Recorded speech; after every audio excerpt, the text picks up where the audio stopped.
Imagine you open a navigation app on your phone to drive across the country. Okay, yeah. You type in your destination, but instead of giving you a single calculated route, the app just flashes this message that says, honestly, whatever road feels right to you is the correct path. Oh, wow. Good luck with that. Right. I mean, it sounds incredibly freeing at first, right? You literally cannot make a wrong turn. Sure, yeah. But if you are genuinely trying to reach a specific destination before nightfall, that kind of open-ended freedom suddenly becomes, well, completely useless. Because you don't need 100 equally valid options. Exactly. You need the one route that actually gets you there. And that friction between wanting limitless freedom and needing objective direction that's the exact mission of our deep dive today. It's a huge topic. It really is. We are exploring a pretty dense but highly practical stack of notes and excerpts from a book called Jesus, The Only Way in a World of Many Paths. It's written by Reverend Dr. Antonio Arnold. Yeah, and he brings a really unique perspective because he's a theologian, a former military officer, and a pastor. Right. And his book tackles this cultural mindset where the idea that all paths lead to God is just, incredibly popular. It's popular, yeah. But the text argues firmly for the exclusivity of Jesus based on the concept of divine sovereignty. And we're going to look at how you can understand these deep concepts and really how you can actually talk about them respectfully in your classroom, your workplace, and with your friends. Which is the hardest part, right? Yeah. The practical application. Oh, for sure. Okay, let's unpack this. Because before we can look at how the book suggests talking about religious pluralism with our peers, we really need to understand the mechanics of how society actually arrived at this every road is the right road mindset. It didn't just happen overnight. No, not at all. It is a profound historical shift, and Dr. Arnold's text spends a significant amount of time mapping out that evolution of belief. Like starting way back, right? Yeah, exactly. If we look back at ancient civilizations, the default human setting was essentially polytheism. Societies worshipped multiple gods, but the text points out that those deities were largely just sort of superpowered reflections of the natural world. Right, and of human experience. Yes, you had a god to explain the harvest, a god to explain the violent sea, maybe a god for war. Like the ancient Greeks or Romans. Exactly. And because the divine was fragmented into all these different competing domains, the religious environment was naturally pluralistic. The gods had turf wars, just like humans.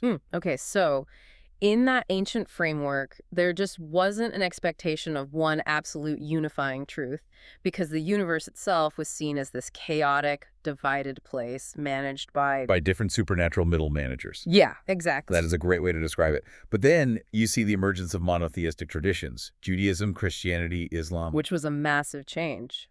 A monumental paradigm shift in human thought, according to the book. It introduced absolute truth claims to the masses. The concept shifted from a chaotic pantheon to one singular sovereign creator who authored an objective reality. Right. And that framework dominated Western thought for centuries. But according to the text, the real pivot, the mechanism that birthed the modern spiritual landscape you and I live in today, happened during the Enlightenment. Right, the Enlightenment. I know the book leans heavily into philosophers like Kant and Hegel here. It does, yeah. But for anyone who hasn't, sat in a Philosophy 101 lecture recently, how exactly did these thinkers change the way the average person views spirituality today? It really comes down to moving the goalposts of how we define truth itself. Okay, how so? Well, prior to the Enlightenment, truth was generally viewed as something objective and external. It was something you discover and align yourself with, usually through divine revelation. Like reading a map. The map exists whether you look at it or not. Precisely. Mm-hmm. But thinkers like Immanuel Kant fundamentally changed that equation. Kant basically argued that our human minds act like a permanent filter. A filter? Yeah, he suggested that because we are trapped behind the filter of our own human perception, we can never actually know the pure objective reality of the universe, what he called the thing in itself. Oh, wow. Right. He argued we can only ever know our subjective experience of it. Ah, I see. So truth stops being an external mountain you have to climb and instead becomes whatever landscape your own brain projects. Precisely the mechanism. And then when you add Hegel's ideas into the mix. Right, Hegel. Yeah, Hegel argued about truth constantly evolving through dialectic conflict. So you end up with a philosophical foundation that inherently distrusts absolute unchangeable claims. It's always shifting. Exactly. If you connect this to the bigger picture, you can see how this set the stage for our modern era. When you take that Enlightenment philosophy, That truth is subjective and evolving, and you mix it with modern globalization where diverse cultures are constantly interacting. You get a blender of beliefs, Yeah, you get what the text identifies as syncretism. which is essentially treating modern spirituality like a customizable buffet or a playlist. A playlist is a perfect analogy. Right, because you don't listen to the whole album as the artist intended anymore. You just take a little karma from one tradition, maybe some mindfulness meditation from another. Toss in a little bit of Jesus for comfort during hard times. Exactly. And you curate your own personalized religion. And Dr. Arnold's text points out that this eclectic, customized approach fundamentally clashes with the core tenets of historical Christianity. Because it dilutes everything. Right. Because when you build a hybrid spirituality, you are implicitly asserting that no single tradition holds a monopoly on ultimate truth. Which provides the perfect bridge to the core conflict outlined in the book. If the modern world is operating on this Enlightenment idea that truth is a personal, subjective playlist, you can immediately see the friction when a text like Dr. Arnold's introduces a God who absolutely refuses to be customized. Unapologetically refuses. Yeah. The book anchors its entire argument on Jesus' statement in John 14.6, I am the way, the truth, and the life. Right. And the text argues that this is an exclusive claim rooted in two very specific theological attributes of God: solitariness and immutability. Now, those are heavy theological terms, but the text breaks them down as the absolute structural foundation of the Christian worldview. So what do they actually mean in practice? Well, solitariness in this context means God is unmatched, unparalleled, and unique. He does not share the stage. Okay. And immutability means God's character, his decrees, and his standard of holiness are unchangeable. So they don't get a software update just because human culture went through the Enlightenment. Exactly, or because pluralism is currently trending on social media. From the perspective of the book, God is sovereign, meaning his will is the absolute objective reality of the universe. Okay, so if you accept the premise of a solitary, immutable God, the custom playlist approach instantly falls apart. That shatters. You can't just slice off the parts of this God you like and mix them with other worldviews. That is the central argument Dr. Arnold makes. Yeah. And the text contrasts this Christian view with other modern spiritual movements to show exactly why they are fundamentally incompatible. Like what? Take paganism or Wicca, for instance. The book notes that these frameworks often focus on nature worship, multiple deities, and highly subjective personal experiences of the divine. Right. It's very much about how you feel or what you experience in the moment. Exactly. Mm-hmm. And the text argues that this fluidity deeply dilutes the biblical criteria for who God is. If divinity is just an energy flowing through nature or a feeling you have, it lacks a solitary, absolute standard of moral righteousness. It kind of fragments the divine back into that ancient, chaotic pluralism we talked about earlier. That's exactly what the book suggests. And then on the completely opposite end of that spectrum, the book also tackles atheism, which is essentially throwing the whole navigation app out the window. Yeah, the book examines atheism as a worldview that relies purely on human reason and empirical evidence, dismissing divine authority entirely. According to the text, atheism simply elevates human concepts like secular morality or materialism to a godlike status. Because you still need a foundation. Exactly. But in doing so, it attempts to build an objective moral framework on the subjective foundation of human consensus, which the book argues is inherently unstable. Wait, I'm struggling with this a bit, and I suspect a lot of people listening might be too. Okay, what's the hang-up? The book champions the idea of God's immense love and mercy. Right. Absolutely. But to a modern ear, claiming a solitary, exclusive path sounds like the exact opposite of mercy. It sounds incredibly rigid, maybe even, I don't know, arrogant. How does Dr. Arnold reconcile the idea of an all-loving God with such an exclusionary claim? I am so glad you brought that up. It is the most vital question the text addresses, and it requires looking at how the book actually defines mercy. Okay. From the Christian perspective presented by Dr. Arnold, true mercy cannot exist without a standard of holiness. Meaning, God's love isn't described as just a warm emotion or a blanket tolerance that validates every single human choice. It is a transformative, intervening force. The book argues that if God were to simply say, every path is fine, while knowing that those paths lead to spiritual emptiness or separation from him. That wouldn't actually be merciful. Right. It would be negligence. So from the author's point of view, the exclusivity isn't an arbitrary VIP club keeping people out. It's more like like a life raft. Yes, If a ship is sinking, pointing to the one actual life raft isn't arrogant, it's a rescue mission. exactly. Pointing to a piece of driftwood and saying that's equally valid is what would actually be unloving. That analogy captures the book's theological stance perfectly. The text argues that God's sovereignty and his love are inextricably linked. He provides a definitive, clear path to redemption through Jesus, precisely so humanity doesn't have to wander blindly through contradictory philosophies that ultimately cannot save them. Here's where it gets really interesting. It is one thing to sit here in a studio and analyze these theological contrasts from a bird's eye view, Sure. but it is a completely different reality for, say, a university student who is sitting in a secular seminar surrounded by peers and professors who view pluralism as the absolute pinnacle of intellectual enlightenment. That is a very intense environment. Right. So how does the book suggest a student actually maintain their convictions without just shutting down or, turning into a combative jerk? The text is highly pragmatic about this. Yeah. The primary advice for navigating academic debates about religious pluralism is to shift the engagement away from pure emotional defensiveness. Okay, so don't just get mad. Right. Lean into historical and philosophical evidence. The book encourages students to contextualize the debate. Meaning they should use the history we just talked about. Exactly. Like if a classmate says absolute truth is a myth, the student can politely point out that this is actually a specific philosophical claim inherited from Kant and Hegel, not a universal law of physics. You demystify the pluralistic argument by showing its historical roots.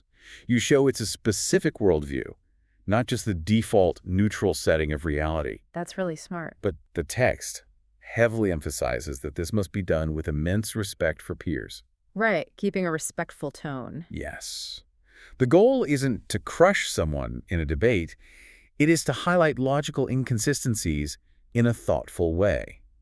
Dr. Arnold advises students to evaluate moral relativism by respectfully pointing out how syncretism logically collapses on itself. I think of it like trying to run iOS and Android software on the exact same smartphone. Oh, that's a great visual. Right? You might be able to force some of the code together temporarily, and maybe it looks okay on the home screen for a minute, but eventually the underlying operating systems are going to contradict each other, and the whole phone will just crash. That is a brilliant way to conceptualize what the book is saying.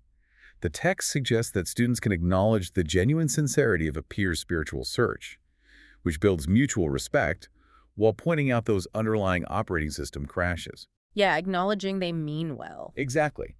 You might appreciate the emphasis on compassion in one religion and the demand for justice in another, but historically and logically, different worldviews make fundamentally contradictory claims about who God is, what happens after death, and what requires salvation. You can't just mash them together. So a student could gracefully say something like, I deeply respect your journey, but logically, if we blend these worldviews, we run into massive contradictions. Yes, perfect. From my perspective, my foundation relies on an immutable God whose standard of holiness was met exclusively in the historical person of Jesus.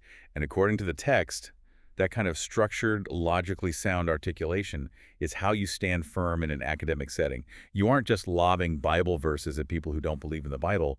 You're engaging their intellect. You're speaking their language. Right. You're showing that the Christian worldview is cohesive, while the pluralistic buffet is logically fractured. But, those highly structured academic debates don't really translate to the break room at work or, like, a dinner party with your neighbors. No, the dynamic is totally different. The pressure to conform to this all paths are equal mindset is something we face in incredibly mundane, everyday situations. Absolutely. So how does the book suggest we translate this heavy theology into everyday interfaith dialogue? How do we take a potentially tense disagreement and turn it into a meaningful conversation? Dr. Arnold's text actually provides some remarkable case studies to demonstrate what this looks like in practice. It advocates for a posture of radical hospitality as the precursor to any theological conversation. Hospitality first. Yes. One example in the book involves a Christian church that opened its doors to a local Muslim community whose mosque was undergoing renovations. Wait, really? Yeah, they give them a space in their building to hold their prayers. That is fascinating. And I imagine some people reading the book might wonder if doing that implies an endorsement of Islamic theology. It's a natural question, and the book addresses that concern directly. It argues that demonstrating hospitality does not erase theological differences or compromise the belief in the exclusivity of Jesus. Okay. What it actually does is shatter the cultural stereotypes that Christians are merely hostile or defensive. It builds the foundation of genuine human relationship, which the text argues is absolutely necessary before any meaningful dialogue about deep spiritual truths can even occur. Ah, I see. They didn't surrender their theology, but they led with humanity. They earned the right to be heard. Yes, exactly. Another case study the text explores is interfaith youth groups. Okay, how did that work? These groups brought together students from Christian, Jewish, Muslim, and secular backgrounds to work on collaborative projects, focusing on shared values like alleviating local poverty or addressing environmental issues. Which again seems kind of counterintuitive. If the goal is to highlight the exclusivity of Jesus, doesn't focusing on shared values just reinforce that pluralistic idea that everyone is basically aiming at the same moral goals? It is a delicate balance, for sure. But the book posits that identifying shared values is a strategic bridge, not a theological surrender. A bridge. Okay. Right, working alongside someone to feed the hungry, because you both value human dignity, creates solidarity. Once you are standing on that bridge of shared values, you have a natural, non-confrontational opening to explain why you hold that value. Oh, that's smart. And for the Christian, the book notes that explanation points directly back to the nature of a sovereign, loving God. That makes a lot of sense. The book is essentially saying you have to build the bridge before you can drive the truth across it. Precisely. The text also offers some specific scripts for these interactions, right? Like actual ways to navigate the awkwardness when a friend or coworker casually drops a pluralistic cliche. It does. The text provides really practical guidance for maintaining a graceful tone while delivering a firm conviction. Give me an example. Well, a scenario many people face is sitting over coffee when a friend says, I really think all religions are basically the same. They're just different paths up the same mountain. Oh man, the classic mountain analogy. I've heard that a million times. How does the book suggest dismantling that without turning the coffee date into a hostile debate? Let's roleplay this a bit. I'll be the friend who says they're all the same mountain. Okay, great. The book's strategy is to pivot away from arguing about religious rules or climbing strategies and to focus instead on the personal intervening nature of Christ. Okay, so I say, look, we're all just climbing different sides of the same mountain to get to God. And using the text's guidance, a gentle, non-confrontational response might look like acknowledging your desire for unity first. I might say, I completely understand why that perspective is appealing, and I love that we both care so much about finding truth. Validating my sincerity. Nice. Exactly. But for me, the core difference isn't about humanity trying to climb a mountain to reach the divine. The Christian hope is that God actually came down the mountain to reach us through Jesus. Oh, I really like how that functions. It bypasses the whole trap of comparing moral checklists. Yeah, it completely shifts the paradigm from human effort to divine rescue. Which perfectly aligns with the book's earlier point about mercy. Exactly. It's not about us trying to figure it out. It's about him intervening. And the text offers similar strategies for when coworkers bring up moral relativism. Like in a professional setting. Right. If a colleague suggests that any religion is valid as long as it teaches you to be a good, merciful person, the book advises focusing on the source of that morality. Okay, how would you phrase that? You might respond by agreeing that mercy is a beautiful, essential value, but then gently explaining that you believe Jesus is the unique source of that mercy, because only he could meet the absolute standard of holiness that a sovereign God requires. So you're agreeing on the value of mercy, but differing on where it actually comes from. Yes, exactly. But this raises an important question, though. Okay, what is it? If we are utilizing these structured scripts and philosophical arguments, is there a risk of this coming off as incredibly clinical? Oh, yeah. Like you are just a salesperson handling an objection. Exactly. That is a critical vulnerability, and the text is very clear on how to prevent it. Dr. Arnold argues that the most flawless philosophical argument is entirely useless if it is not backed by the tangible reality of your life. Meaning your actions have to match your words. The ultimate strategy for balancing firm conviction with Christ-like kindness in a secular workspace is consistency in your own actions. Right. Meaning you can't deliver a beautiful script about the transformative mercy of Jesus by the water cooler and then ruthlessly throw your coworker under the bus in a board meeting 10 minutes later. Precisely.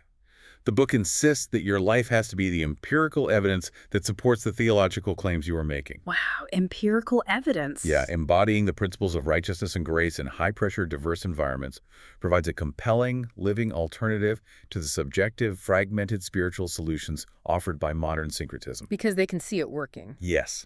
If you claim to follow a God who is solitary and immutable in his love and holiness, your everyday behavior has to reflect that stability. So, what does this all mean? We have journeyed through some incredibly dense territory today, guided by Dr. Arnold's texts. We really covered a lot of ground. We did. We started by exploring the mechanics of history, how humanity moved from ancient polytheism through the subjective filters introduced by Enlightenment philosophers to arrive at our modern landscape where truth is treated like a customizable buffet. Right. We examined how the book's central premise, a God who is sovereign, solitary, and unchanging, creates unavoidable friction with that pluralistic mindset. And we looked at how the author reframes the exclusivity of Jesus not as an arrogant dismissal of other cultures, but as a definitive, merciful rescue mission. And crucially, we unpacked the book's actionable strategies for living this out. We explored how students can rely on historical context and logical consistency to respectfully navigate intense academic debates without compromising their convictions. Yeah, the iOS and Android analogy. Exactly. And we discussed how to approach everyday interfaith dialogues with friends and coworkers, leading with radical hospitality, building bridges through shared values, and using graceful, paradigm-shifting scripts to communicate the unique hope found in Christ. It really is a fascinating framework for looking at how we interact with the world around us. Instead of viewing pluralism purely as a threat to be fought, the book seems to present it as an opportunity for profound clarity. It absolutely does. And I want to leave you with a final thought to mull over as you navigate your own diverse classrooms, workplaces, and communities this week. Let's hear it. We'd spent this entire time dissecting the theology and the conversational strategies found in the text. But if the book's core argument is true, if the exclusivity of Jesus is fundamentally rooted in a God of immense love who came down the mountain to rescue humanity, how might your silent, ordinary, everyday sacrifices for the people around you serve as the most undeniable, impossible to argue with proof of that singular truth?